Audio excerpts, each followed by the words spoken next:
You're doing all the work, you're following good advice, and nothing seems to be moving. You're not getting bookings, the visibility or the income that you expected. Your calendar's wide open. Other people seem to be on calls all the time, prospecting, and your calendar is, well, let's just say available. Or maybe you're getting some of it through, but not enough for it to feel real, for it to feel sustainable. There may be a ceiling somewhere above you that you can't quite identify, let alone break through it. And somewhere in the back of your mind, a question is starting to form.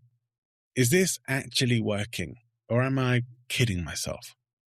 I've been in that place. I know what it feels like to follow the expert advice that doesn't seem to translate into your situation, to work so hard and still wonder, what am I missing? Today, I want to talk to you about what's probably really going on and how to reconnect with why you started this and what it really means if you do decide to stop. Welcome to the Coaching Clinic with John and Angie, the show for professional coaches who want to develop their skills and grow their business. Follow the show on your favorite podcast app And join us every Wednesday for new episodes. Well, you may have noticed that things went a bit quiet last week. I do apologize for that. Unfortunately, illness made it almost impossible for me to speak, let alone record anything for you. But I am back, and very soon Angie will be back as well on the Coaching Clinic. If you related to anything that I was saying there in that introduction, then there's a good chance that you've at least had some doubts about whether or not to continue with your business, whether you're ever going to make it. If there's something wrong with you that you just haven't been able to identify, why other people seem to be finding things so easy, but for you, it feels really hard. I can certainly relate to all of this. I've had these experiences. I've been close to quitting on different projects and things so many times in my life. Got into coaching, started to wonder if I was ever going to make it as a coach, got into speaking, start to wonder those same things. Those feelings, it can end up feeling like you're in a race. And halfway through, you find that you're still near the starting line and nowhere near the finish. And the more you try to put effort in and find yourself not getting any closer to what seems like the finish line, not getting closer to your goals, to the finish line, the more frustrating it feels. The less you want to carry on. The more disheartened you become, and the more you start to question yourself. The old imposter syndrome kicks in. You're not seeing the results, and maybe you start to think, well, maybe there's something wrong with me, that's why I'm not seeing it. Maybe people are avoiding me. You feel invisible despite all the genuine effort, spending hours maybe on social media, working on posts and content and articles and videos. Maybe you're getting some work, but it's not enough for it to feel real or sustainable for you. You're sensing a ceiling that you can't see clearly enough to push against and break through. The compounding effect of everything else life is throwing at you at the same time, because life doesn't pause whilst you're building your business. Now, the thing here is we can start to wonder if this is a motivation problem, because you will start to lose motivation. But really, it's a visibility and timing problem, wearing a motivational problem disguise, because it more than likely is not that.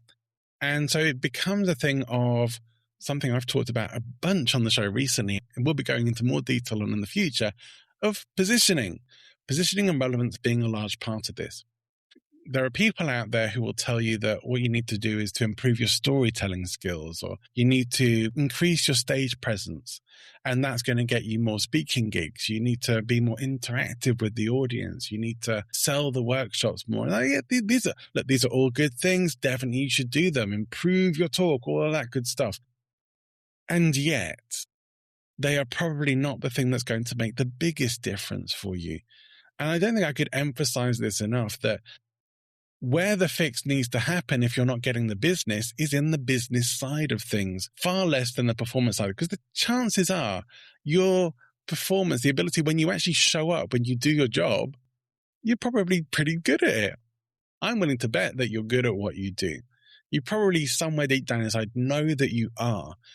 And your clients probably like you. Audiences probably enjoy your talks. And so all the elements will seem to be right. Yeah, okay. There are probably things that could be improved upon, because there always will be. And you're never going to be perfect. But to think that the result is just that you need to be more energized and emotional about this. This idea that you just need to live in the energy of the goal achieved is like, it sounds great. It sounds very self-help, but it's hard to do, especially when the results aren't coming through.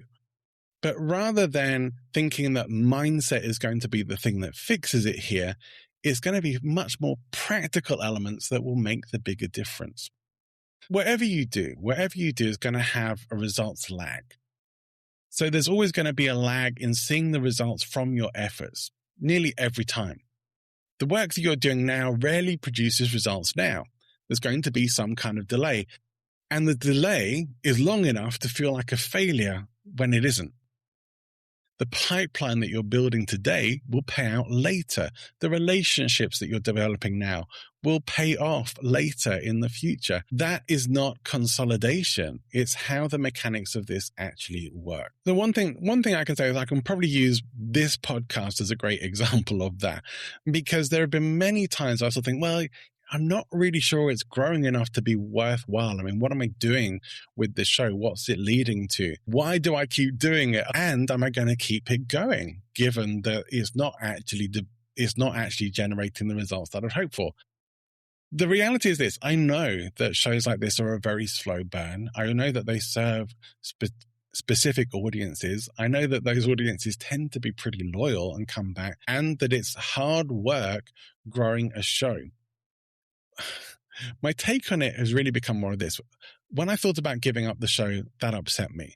I thought, could I actually stop if I wanted to? Yeah, I could, but I would miss it. I would miss the people that I get to talk to, the network that I've been building up since I started doing this show. I would miss the people who have been helped as a result of some of the content and effort we've been putting out there. That's the stuff that I would miss. The positioning that this gives me is that a source of we get to know each other a bit. Okay, it's a bit of a one-way street right now for the most part, but you get to know more about me and what I'm about and who I am. There's few things like this for trust building, or what my friend Taki Moore calls brand width, to be able to get and understand more of a person's content and who they are and whether they're someone you'd want to work with. So that was ultimately what I ended up coming back to is, why am I doing this? And is it okay to keep going and putting in the level of energy and effort into this if it's not developing the results that I really would hope and maybe even need to see from this? It did lead me to making some decisions about how much time I would spend on the podcast and on editing and outputs and all those kinds of things, and promotional side as well, which is unfortunate because those are important elements of the podcast. But for the moment, at least, these are not things that are actively bringing in money into my business. And I'll be honest about that. I wish they were. I wouldn't say the podcast never have. It certainly has at various times through sponsorships, sometimes through being a funnel for clients to come through to me as well. But if I was only going to do this because I want to be seeing at least 3-5 leads coming through a week from the show for it to be worthwhile for me to continue doing it, I would actually have stopped doing the show, because that isn't where things are at right now. And yet here I am still doing it because I think it's valuable. It helps me, I think, and I hope it helps you as well as a listener. Now, look, the advice that you get from particular gurus may not be wrong. It just may not be right for where you are yet. Here's an example from me.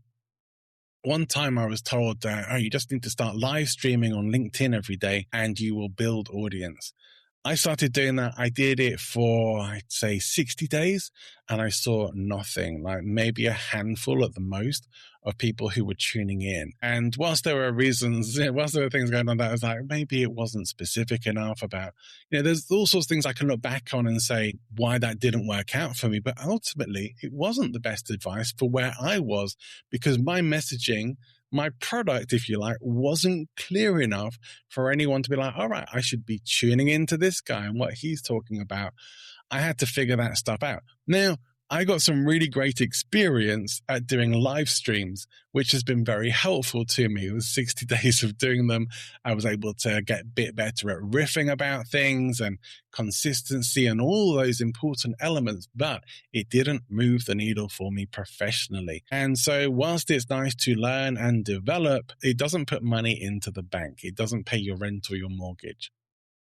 So look, A lot of people are following advice that would be right for somebody who's already got an established platform and a warm audience or a different market, and it doesn't automatically transfer.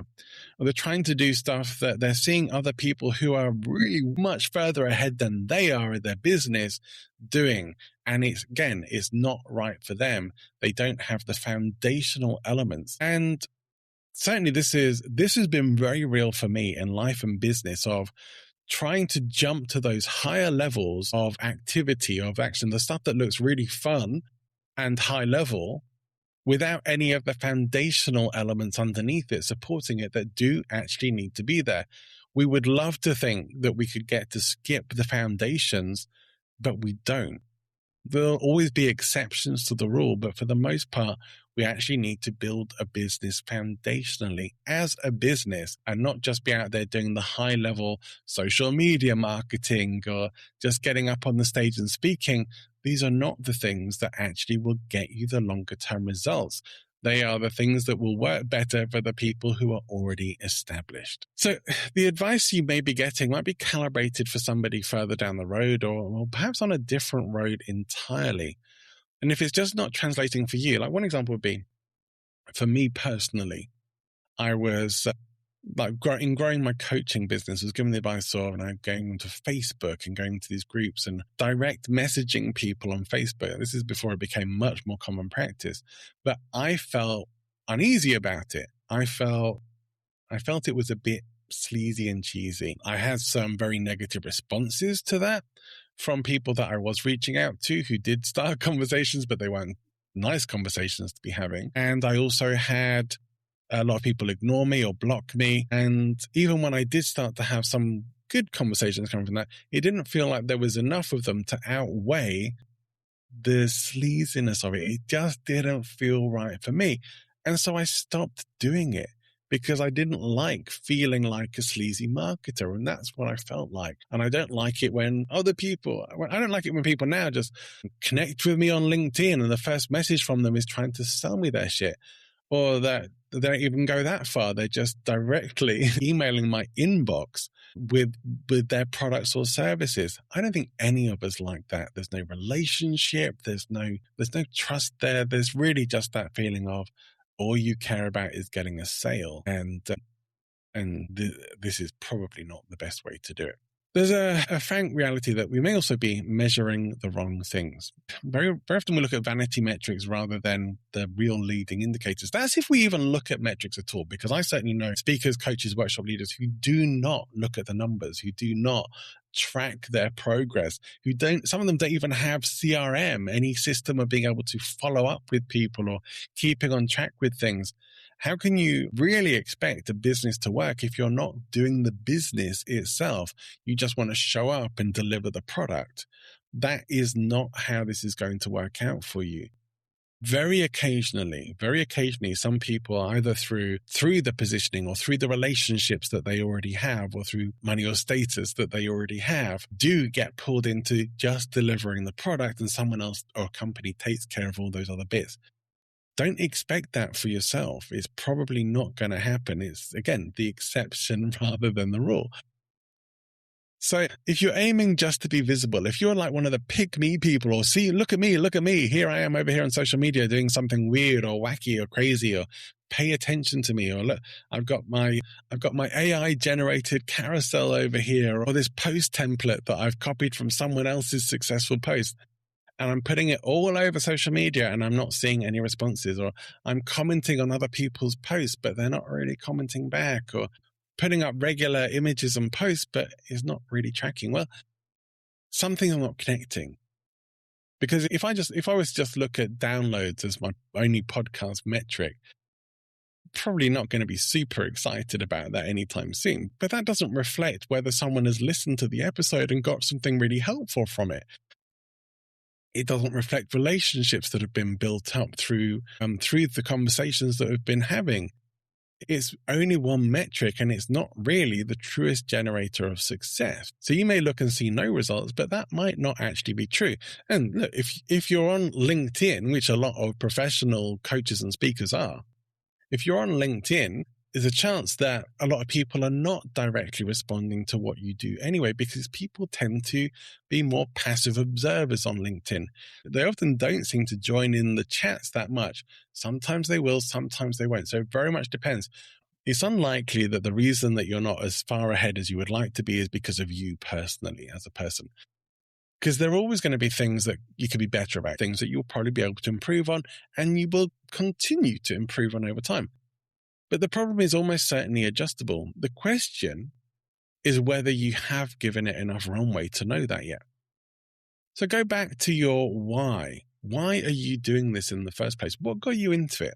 And don't look for a polished answer here. This isn't something that you're going to be saying to someone as a network event. This is time to get real with yourself. If you're having doubts, real doubts about continuing with the business that you've been putting time and energy into, then it's time to have a think about why you are doing this. What really matters about this for you? Because if it was just the money, there's a million other things that you could do to make money that might be a lot easier and may even require far less of you putting yourself in front of other people. But the why is going to do two things here. First, it's going to tell you whether the problem is worth solving. Because if your why is still solid, the conversation is going to shift a bit from, well, should I continue with this, to what needs to change? Those are very different questions with very different answers. Secondly, it reconnects you with what you are actually doing this for, which is rarely just for bookings or income. It's usually about impact or identity or something you need to say or just a desire to make a difference. When you're in the fog of slow results, it's easy to lose sight of that and measure everything against the wrong standard. Most of the people that I encounter in the speaking and coaching world are in it because they are compassionate people, because they actually genuinely care. They want to make a difference. They want to help other people. They didn't get into it just because they thought, oh, wow, there's a lot of money to be made here. There are people who come into the industry who are like that, completely cynical, just want money. And those people exist, but they are few and far between. The vast majority of people in the speaking and coaching world are much more about purpose, much more about connection, pretty real people who would do it for free if they could, if they didn't need the money. They're still going to do it. So it doesn't need to be long. Your purpose for your business is really whatever you decide you want it to be. What gives you fulfillment in doing this? What makes this worthwhile for you in the long run? That hopefully the income side of it is more a perk, a bonus, a great bonus to have rather than anything else. If you're at that point where you just think, look, this has been long enough already. Things aren't happening. Maybe you feel like you've run out of runway and it might just be a practical reality for you. That's not a verdict on who you are. I've had this situation where I had money from a redundancy, and that was my money to start up a business. And after 12 months, it wasn't where I needed to be. And I had to go and get a job to be able to pay my rent, to be able to keep going. That was the reality of it for me. It wasn't the end of the dream, even though at the time I thought it was. I thought everything was falling apart. Stopping because the finances demand it or because life has changed isn't the same thing as being wrong or having started. In fact, what it can end up doing is being a fresh start for you. There may be new opportunities or connections to still be had. It might even just mean that you need to work a bit harder for a while. I ended up building up my coaching business around the job that I took. It took a lot of extra work. It took months of commitment and dedication. And I was tired. But it was a season of hustle. It wasn't a forever hustle. And it was worth it because it got me off the ground. It got me to a point where I could quit that job and go full time with my coaching. I don't know. The whole series of events made me more serious about what I was doing. I look back and think maybe it had to work out that way. It's okay. It wasn't the end of everything. So there's a difference between quitting the dream rather than pausing the pursuit. If you run out of resources, it can be look, some people make it in the business because they don't need to make money for themselves. They've got maybe somebody else supporting behind the scenes, or they've got family money, or they just don't need to be making money for whatever reason. Maybe they've made their fortune, and so they're not really worried about making more fortune right now. So they don't have that fear of, well, I'm going to run out of runway, going to run out of resources at some point that you and I and others may have. And that can be a very real reason for not taking action. Don't be jealous of that. It's like everyone has their own positions and we all have our own privileges and lack thereof. And sometimes the problem can be that sometimes from the outside, everyone kind of looks the same and in the same position, but we're not. We all have different things going on. Sometimes we're perhaps even not as resourceful with the resources that we have as we could be, or we don't actually get so resourceful about things that actually aren't affected or run by how much money we have in the bank. Those are very different ways of looking for it. But for a very small number of people where all the signals are genuinely pointing in one direction, nothing is connecting, nothing seems adjustable, the why has genuinely gone or feels hollow, it doesn't feel real. I don't think exploring other options would be failure. It would be honesty. And that's the way to look at it, because most people who are asking the question usually are asking it too early. And if you are wondering whether to quit, that wondering in itself is worth examining. People who have genuinely reached the end usually know it without needing a podcast episode like this to confirm it for them. If it's the case, make the cut, make the decision, and move on to other things. Here's what I'll say. If you realize next week that you've made the wrong decision, it's all still there for you to come back to, But if you end up finding yourself on a much easier path with opportunities that start opening up to you because you've made that decision and opening other doors, then that's a pretty good sign that you're actually moving in a better direction.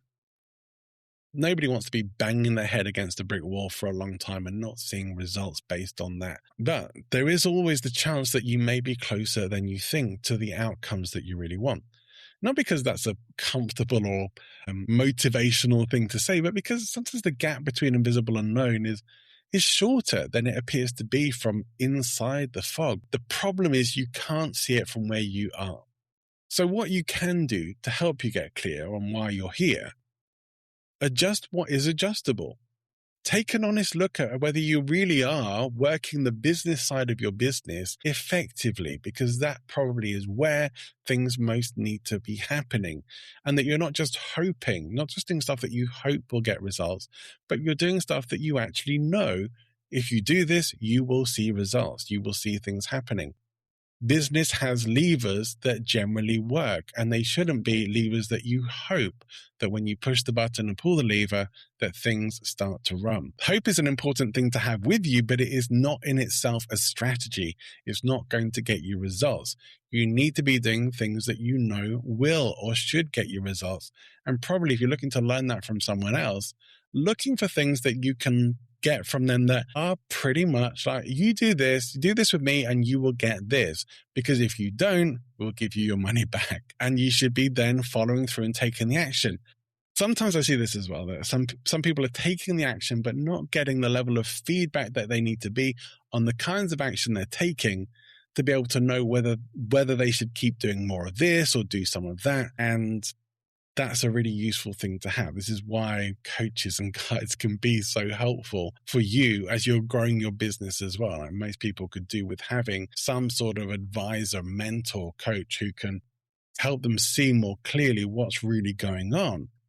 And to be able to say, all right, well, hopefully if you have, for speaking particularly, if the stuff that you're doing to get results isn't working and you don't know why, it's going to be an external view on what you do that's going to be able to more clearly see what's really going on, where things are and aren't working or connecting, and perhaps where you're spending time that isn't being effective for you and where you should be spending time that's going to get you bigger results, more bang for your buck. I hope it's been helpful and not just a ramble, but if you are genuinely thinking, I just feel like I'm banging my head against the brick wall, I don't see what the problem is, get in touch. Let's take a look at things. Let's go through it and see if we can figure out what's really going on for you. If you're close to quitting, you just think, you know what, maybe this is the last ditch attempt. Let's have a chat. You can get in touch with me on LinkedIn or directly email me, john@presentinfluence.com, and we'll have a chat. For now, wherever you're going, whatever you're doing, have an amazing rest of your day. Go and do something worth talking about. We'll see you next time. Do you have a question for the coaching clinic? Reach out on LinkedIn to connect with Angie and John. Leave us a voicemail or video message and we will feature you on the show. You can also leave up to 90-second voicemail for free on www.speakpipe.com/the Coaching Clinic podcast. We'd love to hear from you. See you next time. Bye for now.